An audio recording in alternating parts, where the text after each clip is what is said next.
కఠోర నియమాలు పాటించటం ఆధ్యాత్మికత కాదు. భగవంతుని చేరుకోవాలంటే శారీరకంగా ఎన్నో కష్టాలు పడాలనేది కృత్రిమమైన భావన. అలాగని కేవలం సుఖంగా ఉంటేనే ఈశ్వర ప్రాప్తి సాధించవచ్చునన్నది కూడా అవాస్తవం.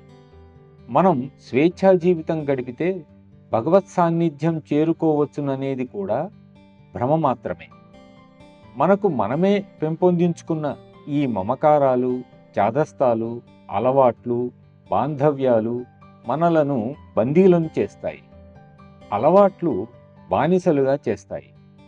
అప్పుడప్పుడు నేను పరిహాసం కోసం బాబూజీతో, నేను మంచి అలవాట్లకు బానిసని, నేను వేకువనే 5 గంటలకే లేస్తాను, కావాలన్నా 7 గంటలకు లేవను, ఎప్పుడో అనారోగ్యంగా ఉంటే తప్ప అని అనేవాడిని. కొందరు మంచి అలవాట్లకు బానిసలైతే మరికొందరు చెడ్డ అలవాట్లకు బానిసలు. ఏ అలవాట్లైనా మనల్ని బానిసల్ని చేస్తాయి. మనల్ని బానిసగా చేసుకున్న అలవాటు మంచి అలవాటు ఎలా అవ్వగలదు? అందువల్ల చెడ్డ అలవాట్లని, మంచి అలవాట్లని ఉండవు. ఏ అలవాట్లైనా మనని బానిసలుగా చేస్తాయి.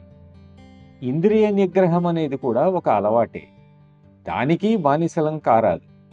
వచ్చిన చిక్కేమిటంటే మనం ఎప్పుడూ పరిపరి విధాలుగా ఆలోచిస్తుంటాం. కానీ సహజ మార్గం వివేకవంతమైన సమతౌల్య జీవితాన్ని గడుపు అని చెప్తోంది.